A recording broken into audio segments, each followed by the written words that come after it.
ശബരിമലയിലെ അഭൂതപൂർവമായ തിരക്ക് മാത്രമല്ല ഒരുക്കങ്ങളുടെ അപര്യാപ്തതയൊക്കെ വലച്ച ആദ്യ ദിവസമാണ് കഴിഞ്ഞു പോയതല്ലേ? രണ്ട് ദിവസം കഴിഞ്ഞു. ഇന്നലെ ആദ്യ ദിവസം കൈവിട്ടു പോയ കാര്യങ്ങൾ രണ്ടാമത്തെ ദിവസം തിരിച്ചു പിടിക്കാൻ കഴിഞ്ഞിട്ടുണ്ട്. പക്ഷേ ഇന്നലെ ഏറ്റവും പ്രധാനപ്പെട്ട കാര്യം ഹൈക്കോടതിയിൽ നിന്ന് രൂക്ഷ വിമർശനമാണ് ദേവസ്വം ബോർഡ് ഏറ്റുവാങ്ങേണ്ടി വന്നു. അത് കഴിഞ്ഞുള്ള തൊട്ടടുത്ത ദിവസമാണ്. അപ്പൊ എന്താണ് ഇന്ന് സംഭവിക്കാൻ പോകുന്നത് നോക്കാം. അപ്പോൾ മണ്ഡല മകരവിളക്ക് തീർത്ഥാടനം തുടരുമ്പോൾ ശബരിമലയിൽ രൂക്ഷമായ തിരക്കാണ് കഴിഞ്ഞ ദിവസങ്ങളിലൊക്കെ അനുഭവപ്പെട്ടുകൊണ്ടിരിക്കുന്നത്. നട തുറന്ന ശേഷം ഇതുവരെ 3 ലക്ഷത്തിലധികം ഭക്തരാണ് ദർശനം നടത്തിയത്. 2,98,310 പേരാണ് കൃത്യമായി പറഞ്ഞാൽ നവംബർ 19 വൈകിട്ട് 5 മണി വരെ എത്തിയത്. തിരക്ക് വർദ്ധിച്ച സാഹചര്യത്തിൽ സ്പോട്ട് ബുക്കിംഗ് 20,000 ആയിരുന്നത് 5,000 ആക്കി ചുരുക്കിയിട്ടുമുണ്ട്. ഇവിടെ നമുക്ക് പോകാം. സനിസ ശോഭാചന്ദ്രനാണ് വിവരങ്ങൾ നൽകാനായി ചേരുന്നത്. സനിസ, കോടതിയിൽ നിന്ന് വളരെ രൂക്ഷമായ വിമർശനമൊക്കെ ദേവസ്വം ബോർഡ് നേരിട്ടതിന് ശേഷമുള്ള ഒരു ദിവസം കൂടിയാണ്. സ്വാഭാവികമായിട്ടും ഈ സ്പോട്ട് ബുക്കിംഗ് കുറയ്ക്കുന്നത് ഏത് രീതിയിലാണ് സഹായകമാകുക? മറ്റെന്തൊക്കെ നിയന്ത്രണങ്ങൾ ഈ തിരക്ക് നിയന്ത്രിക്കാനും അല്ലെങ്കിൽ മറ്റു മുന്നൊരുക്കങ്ങളൊക്കെ നടത്തി സുഗമമായൊരു തീർത്ഥാടനം എളുപ്പമാക്കുന്നതിന് എന്തൊക്കെ കാര്യങ്ങൾ ഇന്ന് പുതിയതായിട്ട് ദേവസ്വം ബോർഡും സർക്കാരും ഒക്കെ ചെയ്തിട്ടുണ്ട്? എന്തൊക്കെ വിവരങ്ങൾ ഇന്ന് ലഭിക്കുന്നു സനിസ? ജെസി, മണ്ഡല മകരവിളക്ക് തീർത്ഥാടനം തുടങ്ങിയത് മുതൽ അഭൂതമായിട്ടുള്ള ഒരു തിരക്കാണ് അനുഭവപ്പെട്ടത്.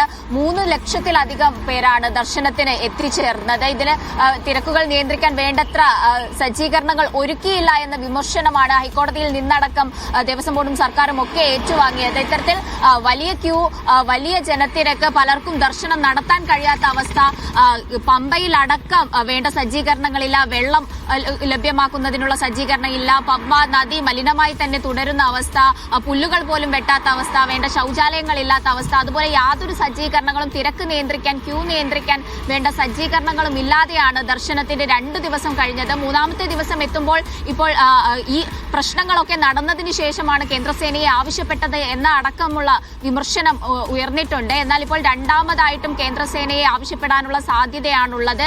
അത്രയും വലിയ തിരക്കാണ് ശബരിമല ദർശനം ആരംഭിച്ചത് മുതലുള്ളത്. കൂടാതെ തന്നെ കേന്ദ്രസേനയെ ആവശ്യപ്പെടും. മറ്റ് സജ്ജീകരണങ്ങളൊക്കെ ഒരുക്കാനുള്ള നീക്കത്തിലാണ്. കൂടാതെ തന്നെ 20,000 ആയിരുന്ന സ്പോട്ട് ബുക്കിംഗ് 5,000 ചുരുക്കാൻ തീരുമാനിച്ചിട്ടുണ്ട്. സ്പോട്ട് ബുക്കിങ്ങും അതുപോലെ തന്നെ മറ്റുമായി എത്തുന്ന 3 ലക്ഷത്തിലധികം പേരാണ് ഈ നട തുറന്ന് 2 ദിവസത്തിനകം ശബരിമലയിൽ എത്തിച്ചേർന്നത്. അപ്പോൾ വലിയ തിരക്കാണ്, പലർക്കും ദർശനം നടത്താൻ കഴിയാത്ത അവസ്ഥ, തിക്കിലും തിരക്കിലും പെട്ട് പലരും ബുദ്ധിമുട്ടുന്ന അവസ്ഥയാണ് നമ്മൾ ഇന്നലെയൊക്കെ കണ്ടത്. ഒരു വാഗൺ ട്രാജഡിക്ക് സമാനം എന്നൊക്കെയാണ് പലരും അതിനെ വിശേഷിപ്പിച്ചത്. ജനങ്ങൾ അത്രയും ബുദ്ധിമുട്ടുകയായിരുന്നു. അതിന് വേണ്ട സജ്ജീകരണങ്ങളോ നിയന്ത്രണങ്ങളോ ഒരുക്കാൻ കഴിഞ്ഞില്ല. പലതരത്തിലുള്ള വിമർശനമാണ് ദേവസ്വം ബോർഡും സർക്കാരും ഇതിൽ നേരിടുന്നത്.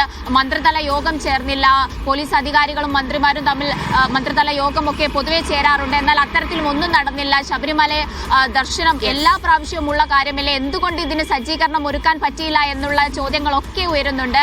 ഇത്തരത്തിൽ ഇപ്പോൾ രണ്ടാമതായിട്ടും കേന്ദ്രസേനയെ ആവശ്യപ്പെടുമെന്ന വിവരമാണ് ലഭിക്കുന്നത്. ജെൽസി, സേഫു.